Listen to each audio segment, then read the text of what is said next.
Hi, welcome to Swami Vivekananda institute. My name is Saurabh Pathak. आज मैं start कर रहा हूँ part 3 of MCQs on consumer behaviour. Part 2 मैं कंप्लीट कर चुका हूँ, ये पार्ट 3 है और उन दोनों पार्ट्स में मैं 10 एमसीक्यूज मैंने करवाए हैं with detailed explanation.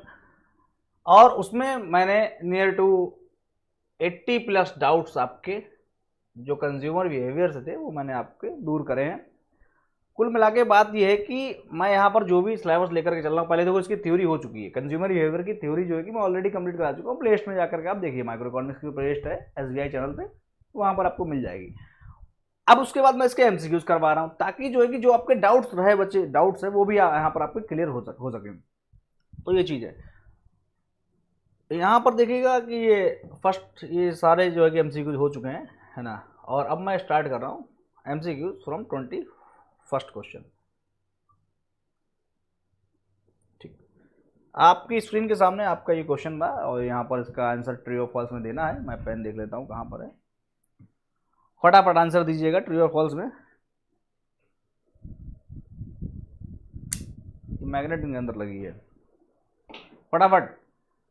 जॉन्ना often buys और favourite soft drink every week. Joanna जो है वो अपनी फेवरेट ड्रिंक जो है हर सप्ताह बाय करती हैं। She will buy cans up to the last can where her marginal utility is greater than the price. इसमें कहा गया है वो अपनी लास्ट कैन तब तक बाय करेंगी और वहां तक बाय करेंगी जहां तक जिस कैन पर उनकी जो मार्जिनल यूटिलिटी है वो ग्रेटर होगी प्राइस से। यानी जितने भी पैसे खर्च कर रही हैं, मार्जिनल यूटिलिटी अगर उन पैसों से उनको ज्यादा मिलेगी तब तक जो ही वो क्या करेंगी, उसको बाय करेंगी। जैसे ही मार्जिनल यूटिलिटी जितने वो पैसे खर्च कर रही हैं उससे कम हो जाएगी, वहां पर वो पैसे नहीं खर्च करेंगी। ये कहना है, तो ये ट्रू है या गलत है? क्या जॉन्ना तब भी अपनी फेवरेट कोल्ड ड्रिंक बाय करेंगी भले चाहे उनकी यूटिलिटी इतने पैसे खर्च कर रही है उससे कम मिले? क्या जॉन्ना को इतनी ज्यादा प्यारी है वो वाली ड्रिंक? कौन सी वाली? सॉफ्ट ड्रिंक, है ना। बताइए भाई। बहुत से लोग कहेंगे सर जान भी दे देंगे अपनी जो हमारी फेवरेट चीज़ है उसके लिए। लेकिन बेटा इकोनॉमिक्स में जो है कि फीलिंग्स जो है कि वहां पर नहीं आती हैं, सीधा मैथमेटिकल या साइंटिफिक वे होती है, उन पे काम होता है। तो यहां पर मार्जिनल यूटिलिटी, यहां पर चूंकि मार्जिनल यूटिलिटी जो सॉफ्ट ड्रिंक से मिल रही है वो हो गई है अब कम, और पैसे से जो उनको यूटिलिटी मिल रही वो है अभी ज्यादा। तो ऐसे केस में वो ऐसा नहीं करेंगे जिससे उसको कम यूटिलिटी मिल रही है वो चीज ले लें और जिससे पैसे से मतलब जैसे कि आप कहते हो मेरे पास फिर तो ऐसा रुपए ही सही रखे हैं, इन रुपए से मैं ऐसी चीज ले लूँ जो किसी मेरे काम की नहीं, यूटिलिटी कम मिले, तो उससे आप कहोगे इससे बढ़िया मेरे पैसे बैंक में पड़े वही सही, ऐसा कहते हो ना। यानी जो यूटिलिटी आपको उन पैसों से मिल रही है उससे ज्यादा यूटिलिटी अगर आपको कहीं मिलेगी तब तो आप वो पैसा स्पेंड करोगे, else you will not be spending your that precious balance amount जो भी आपने बनाया है बहुत मेहनत करके। तो यहां पर ये हो जाएगा ट्रू कि भैया जब तक सॉफ्ट ड्रिंक जो है कि फेवरेट कितनी भी हो, अगर वो पैसे जो मैं खर्च कर रही हूं उससे ज्यादा यूटिलिटी दे रही है तब तो ये मेरे लिए सही है, अदरवाइज मैं इसको नहीं लूंगी। इसीलिए स्टेटमेंट हो जाएगा सही कि स्टेटमेंट हो जाएगा she will buy cans up to the last can where her marginal utility is greater than the price, means M U's greater than P. Moving to the next question. Answer आपका हो जाएगा ही, इसका explanation पढ़ लीजिए। What I spoken is the explanation written over here. Answer 22 या question 22 पढ़िएगा, उसका आंसर दीजिएगा। To derive consumers demand curve. Oh, demand curve क्या होता है? मैं बहुत अच्छा लाइव थ्योरी मैंने जो आपको पढ़ाई है उसमें मैंने आपको लाइव डिमांड कर्व ड्रॉ करके बताया हुआ है कि किस तरह से जो है कि मैंने डिमांड कर्व फॉलो होता है। वो मैंने आपको नेगेटिवली स्लोपिंग डिमांड कर्व इस तरह से लाइव बताया है। मैंने कहा कि ये कभी इसको टच नहीं करेगा, वो सब मैंने बता चुका। उसके लिए आप थ्योरी पोर्शन कवर कर दिएगा। मैं यहाँ पर एमसीक्यूज करा रहा हूँ, उसमें कहना है क्वेश्चन का to derive a consumers demand curve using utility analysis note the effect of the. अगर जो है कि यूटिलिटी एनालिसिस पर बेस्ड होकर के अगर मैंने कंज्यूमर का डिमांड कर्व जो है कि ड्रॉ करा है ना, या उसके करने के लिए note the effect of the consumers utility maximising combination of the good purchase when पहला तो जो आपका पहला वही कहूँगी मैं किस तरह से जो है, ये तो क्वेश्चन ही है, मतलब मैं क्वेश्चन ही जो है कि मैं कहूँ यहाँ पर खत्म हो गया क्वेश्चन, मैं कहूँ यहाँ का ऑप्शन है, कोई बात नहीं।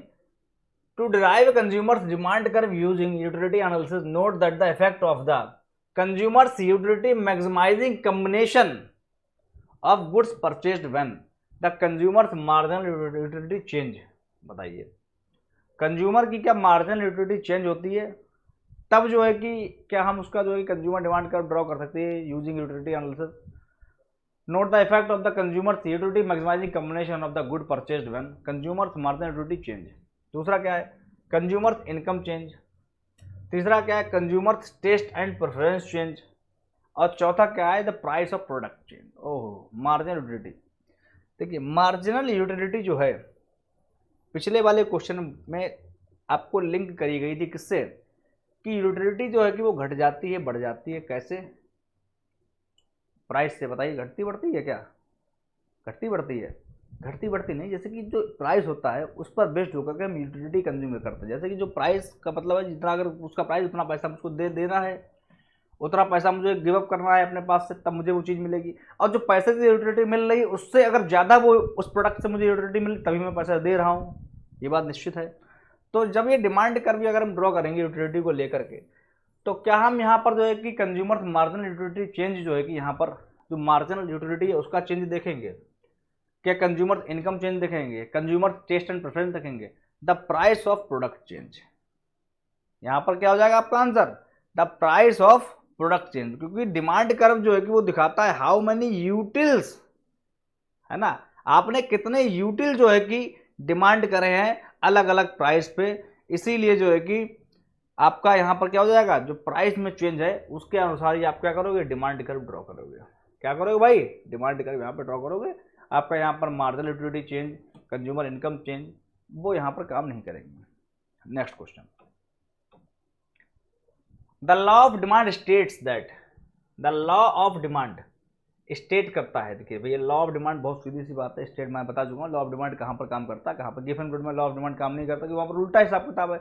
वहाँ पर प्राइस बढ़ रहा है तब भी जो है कि वहाँ पर आप कह सकते हो कि जब आपका प्राइस बढ़ रहा है तब भी जो है कि वहाँ पर डिमांड बढ़ रही है। वैसे लॉ ऑफ डिमांड क्या कहते हैं, प्राइस बढ़ेगा जनरली, अगर प्राइस किसी चीज़ का बढ़ रहा है तो हम उसकी डिमांड कम करेंगे। सस्ता है तो हम लोग कहते हैं, मान लो कि अगर प्राइस कम हो रहा है तो हम लोग कहते हैं भैया अगर मान लो कि अगर किसी दिन आप गए एप्पल बिक रहा है मान लो कि 200 रुपये किलो, दूसरे दिन आप गए एप्पल बिक रहा है 50 रुपये किलो, अरे आपने कहा ले लो भाई ले लो, रोज जैसे 1 किलो लेते हो आज ले लो 4 किलो या 2 किलो या कुछ भी, आप फिलहाल डिमांड बढ़ा दोगे।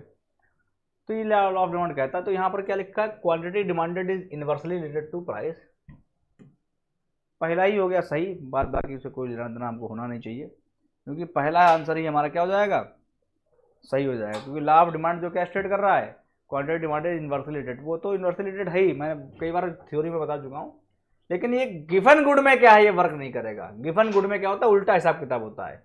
वो गुड्स बहुत ही चीप क्वालिटी गुड्स होते हैं, रेडी वाले गुड्स होते हैं, जैसे मान लो कि 90 या मान लो कि कुछ ऐसे जो आपने देखा होगा कि हर माल 49 रुपया या 99 शोरूम आपने देखा होगा, तो हम लोग नहीं जाते वहाँ पे, कहते हैं ये बहुत गिरी क्वालिटी के गुड्स है होंगे यहाँ पर। लेकिन किसी दिन वहाँ पर लिखा दिख जाए कि भैया 150 रुपये के हिसाब से गुड है, तो आपको कि हाँ देखो चल के, आप हो सकता है क्वालिटी बढ़िया आई हो, अब क्या पता भाई 400 रुपये वाली चीज़ 150 में कर दी हो, 99 रुपये में तो नहीं कर सकते, बहुत कम प्राइस हो जाएगा, अपनी चीज़ थोड़ी लगाएंगे लोग, है नहीं जो है कि बहुत बुरी क्वालिटी का माल बेच रहे हैं लोग, इसलिए हम नहीं जा रहे हैं। लेकिन हम 150 का कर दिया, यानी प्राइस बढ़ा दिया है, तो हमने क्या कर दी, डिमांड बढ़ा दी। तो यहाँ पर जो है कि लॉ ऑफ डिमांड काम नहीं करता, किस केस में, गिवन गुड के केस में। गिवन गुड वगैरह ही मैं सारा कुछ जो है कि आपको बता चुका हूँ। गिवन गुड क्या होते हैं, नॉर्मल गुड्स, और आपके जो है कि जो अलग अलग तरीके के गुड्स होते हैं, इन्फीरियर गुड्स वगैरह सब बता चुका हूँ आपके लिए।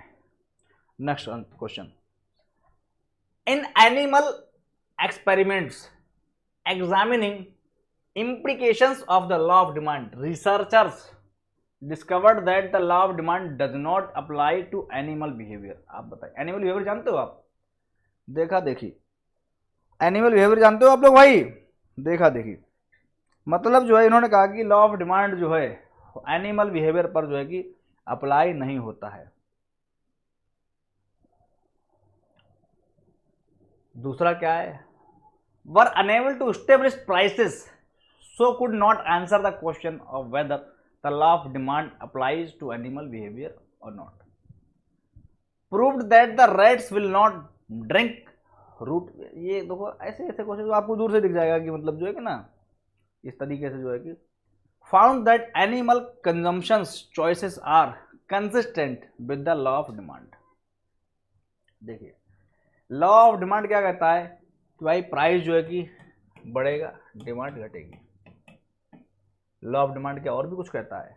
लॉ ऑफ डिमांड की कुछ अजम्पशंस हैं, वो अजम्पशन उनमें से एक अजम्पशन ये है कि भाई आप अगर जो है कि गुड ए डिमांड कर रहे हो तो कल भी आप गुड ए ही डिमांड करोगे, परसों भी गुड ए ही डिमांड, यानी आप कंसिस्टेंट रहोगे अपने उस। ये नहीं कि आप आज गुड ए की डिमांड कर रहे हो फिर आप गुड बी की डिमांड कर रहे हो। आपने रिवील्ड प्रेफरेंस थ्योरी जो है कि पढ़ी होगी कंज्यूमर बिहेवियर के अंदर, है ना। तो यहाँ पर जो है कि पहला गलत किस लिए होगा, क्योंकि यहाँ पर लिखा है discovered that the law of demand does not apply to animal behaviour. गलत बात है। एनिमल भी भाई, हम लोग भी तो एनिमल हैं, आप बताइए, आप भी एनिमल हैं, हम सभी लोग एनिमल हैं, है ना।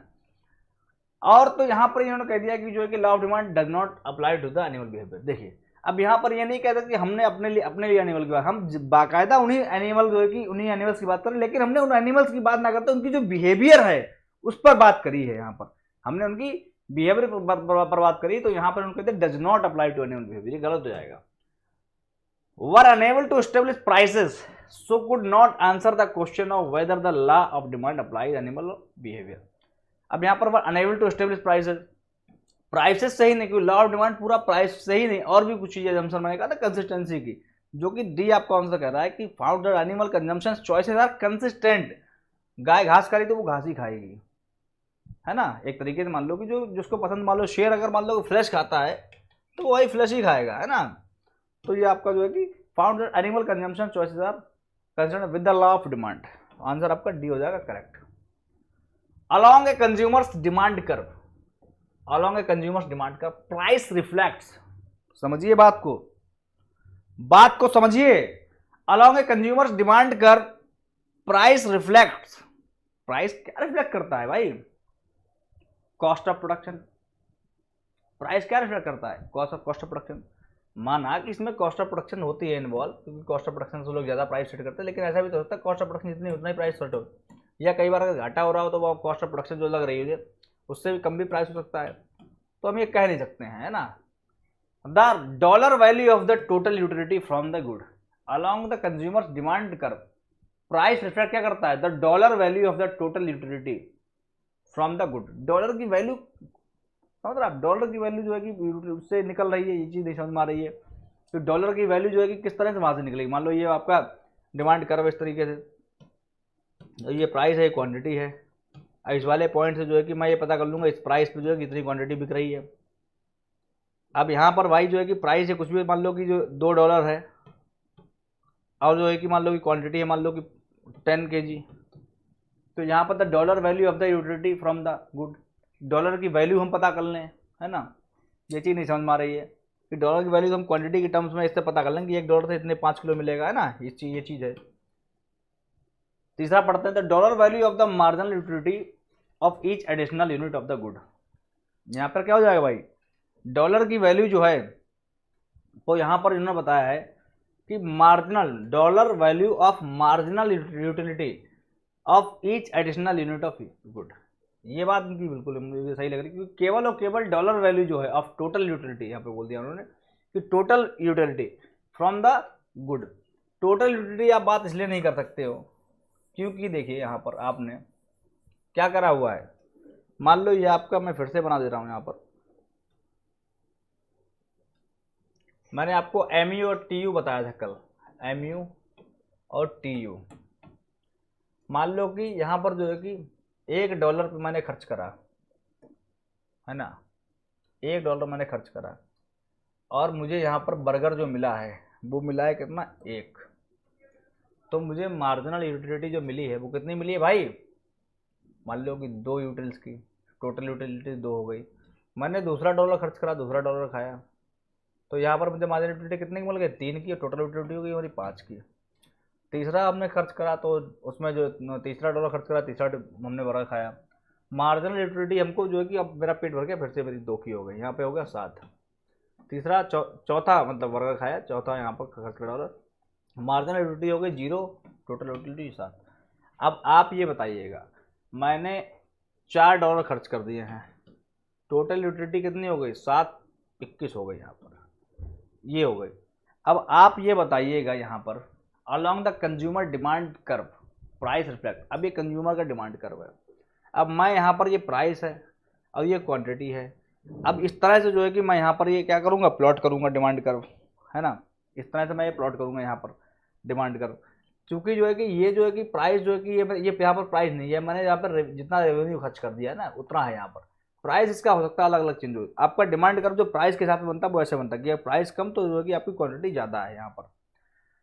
तो यहाँ पर आप ये कह सकते हो कि जो total utility from the good है, डॉलर वैल्यू ऑफ द, यहाँ पर है कि along the consumer demand curve price reflect the dollar value of total utility from the, total utility नहीं यहाँ पर जो शो करेगा, ये करेगा मार्जिनल, क्योंकि जो है कि ये स्लोप जो है ना, ये आपने पढ़ा होगा मार्जिनल शो करता है, मार्जिनल। अगर मान लो कि अलग अलग पॉइंट पर अगर आप देखोगे तो यहाँ पर आप टेंजेंट ड्रॉ करके प्राइस और उसके बीच में जो आपकी आप रिलेशन बनाओगे मार्जिनल निकलता है, ना कि जो कि टोटल। तो यहाँ पर जो है कि आपका ये मार्जिनल वाला ज़्यादा सही होगा और आपका answer C is correct. Moving to the next question. देखिए, economist derive demand curve why using marginal utility analysis, the price that the consumer is willing to pay for something is determined by their marginal utility. यहाँ पर आपको ये theoretically भी यहाँ पर जो है कि आपको ये प्रूव करके बताएगा कि जो प्राइस जो डिटरमाइन होता है वो मार्जिनल यूटिलिटी, यानी जो एक्स्ट्रा यूनिट आप यहाँ पर मैंने बताया, तो आपको ये जो एक्स्ट्रा यूनिट जो आप यहाँ पर ये आप जो एक्स्ट्रा डॉलर आप पे कर रहे हो, तो आप यहाँ पर आपको यूटिलिटी क्या मिल रही है, 2 मिल रही है, उसके बाद 0 मिल रही है ना। तो लास्ट क्वेश्चन में भी ये बताया गया था कि वो जो है कोल्ड ड्रिंक तब तक परचेज करेंगे जब तक उनको प्राइस के हिसाब से जो है कि जो यूटिलिटी उनकी मैक्सिमाइज है। अगर यूटिलिटी जैसे कम होगी वैसे वहाँ पर क्या है, कम कर देंगे। वहाँ पर मार्जिनल यूटिलिटी की वहाँ पर भी बात करी गई थी, है ना। तो जो है कि moving to the next question, question number 26 हो गया है, हाँ 26 करिएगा। Consumer surplus is defined as, consumer surplus जो है कि वो डिफाइंड होता है कैसे, फटाफट। मैं कल की क्लास में बता चुका हूँ कंज्यूमर सरप्लस क्या होता है। मैंने कहा था कि कंज्यूमर जो है कि जितना भी willing to give up, willing to pay, willing to pay, और व्हाट ही अल्टीमेटली पेड के डिफरेंस को क्या कहते हैं, कंज्यूमर सरप्लस कहते हैं। कंज्यूमर सरप्लस कहते हैं। जैसे कोई व्यक्ति, आपने कोई चीज़ देखी, आप कोई अपने लिए ट्राउज़र खरीदने गए, आपने ट्राउज़र देखी, आपके तुरंत मन में बात आ गई, इसके तो मैं 2000 रुपये दे दूंगा, तो 2000 रुपये तक की जो है कि ये सही लग रही है, 2000 रुपये में अगर मिल जाए तो मज़ा आ जाएगा। आपने मन में अपने बात ठान ली, उससे जो है कि रेट बिना पूछे। अब उसने कह दिया, आपने कहा भैया कितने की दोगे, उसने कहा कि भैया ये है आपकी 1500, यानी आपको और मज़ा आ गया। आप जो है 500 रुपये का फ़ायदा महसूस करने लगे अपने आप। फिर आपने उससे जो है कि थोड़ा डिस्काउंट करवा के आपने वो ले ली 1200 की, तो आपको मज़ा आ गया, आपको लगा कि 800 रुपये का मेरे, आपको अंदर क्या लगा, सरप्लस महसूस होने लगा। तो ये आपका हो जाएगा कंज्यूमर सरप्लस, यानी what you was willing to pay and what you actual paid, तो उसके डिफरेंस को क्या हो जाएगा। तो यहाँ पर क्या है, the amount by which quantity supplied exceeds the demand at the current market price. समझिएगा, यहाँ पर सप्लाई की बात करी गई है, सप्लाई की बात करी गई भाई। यहाँ पर सप्लाई अप्लाई कहाँ से बीच में आ जाएगी, ये तो भाई कंज्यूमर जो कि जो बिलिंग टू पे वाला वो वाली बात आएगी। यहाँ पर the amount by which quantity demanded exceeds the quantity supplied, ये कौन सी बात यहाँ पर कर दी गई है। The difference between the maximisation amount of that consumer is willing to pay for a given amount of a good and amount that the consumer actually pays. C आप आंसर हो जाएगा आपका correct. If you are willing to pay $250, आप जो है कि $250 जो है कि बिलिंग टू पे करना चाहते हो, कोई बात नहीं। फॉर ए सर्टन VCR, कोई VCR है, VCR समझ लो भाई, VCR बहुत चलाया है, बहुत पहले टीवी से पहले VCR ही चलता था, है VCR। But you purchase it on sale of 200, लेकिन आपने इसको जो है कि आप उसके $250 दे सकते थे, लेकिन आपने $200 में जो है कि $200 में इसको खरीद लिया। ये कंज्यूमर सरप्लस, ये कितनी छोटी सी बात कह दी गई है। हमारा कंज्यूमर सरप्लस क्या हो गया भाई, $50, और आपका आंसर क्या हो जाएगा, $50। इसमें कुछ है ही नहीं, इम्पॉसिबल टू डिटरमाइन। एक तमाचा मार देंगे भी, गलत, पहला ऑप्शन गलत। ठीक है ना। आगे बढ़ो भाई फटाफट। When the price decreases consumer surplus, ओहो मजा आ गया। जब प्राइस और कम होगा, वो पैंट जो 1200 की वो और कम करता है, बोला चलो ये काम करो भैया, नहीं समझ में आ रहा है। जैसे कि हमने बात करी भाई 2000 की पैंट, हमने सोचा कि 2000 की ये ले लेंगे, ये ट्राउजर भैया कितने की, 1500। 1500 अच्छा लगा, अरे भैया बहुत महंगी है। वो कह रहा भैया आप भैया लास्ट फाइनल प्राइस 1200 देना, इससे कम में नहीं देंगे। तो आप तो अंदर ये सोच रहे हो कि भैया कहाँ मैं 2000 सोच रहा था, इसने तो 1200 पे ला गया, तो आप थोड़े साथ यही सोच रहे हो।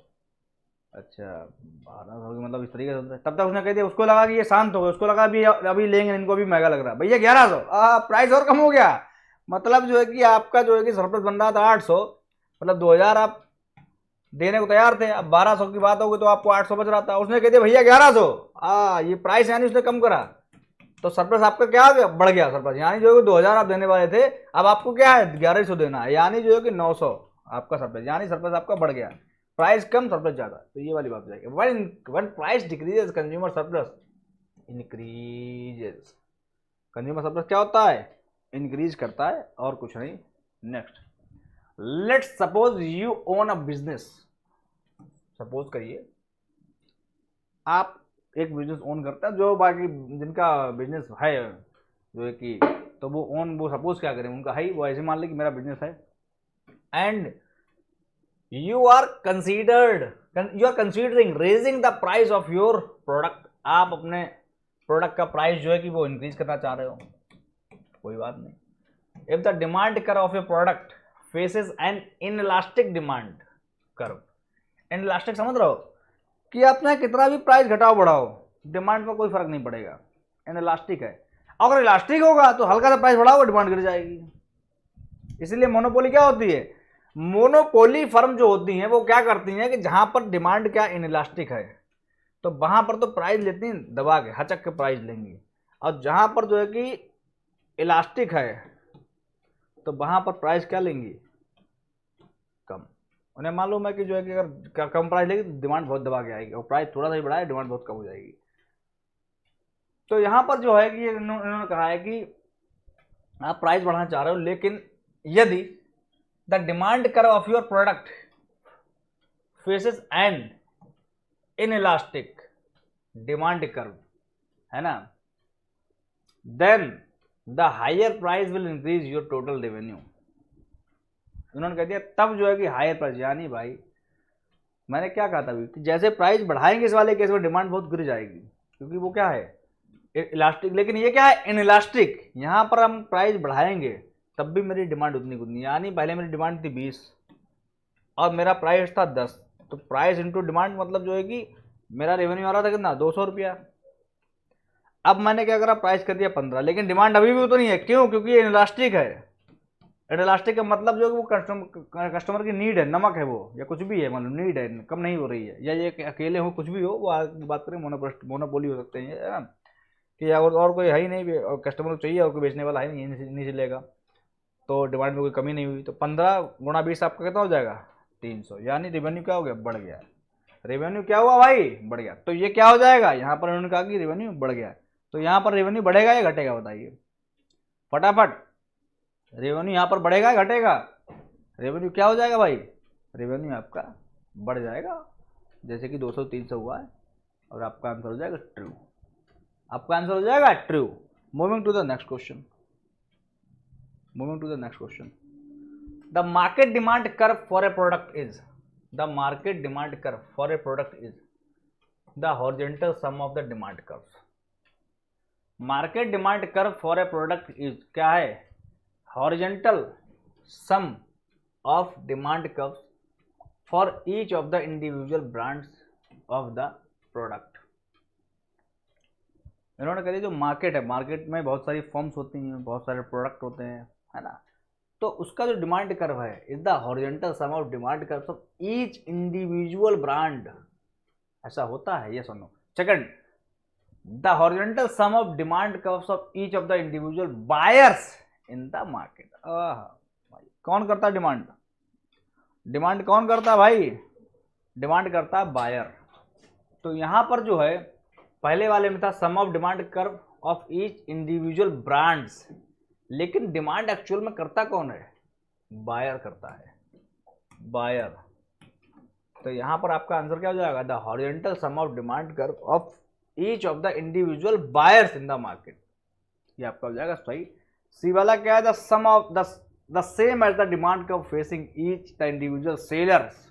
सेलर कहाँ जाएगा? डिमांड हो रही है, वो तो प्रोड्यूसर, वो तो सप्लाई कर्व हो जाएगा यहाँ पर। The sum of the individual demand curve of the buyer in the market, the same, हाँ, the same as the individual demand curve of the one of the buyer. ये one of the buyer तो पूरी market का है ना।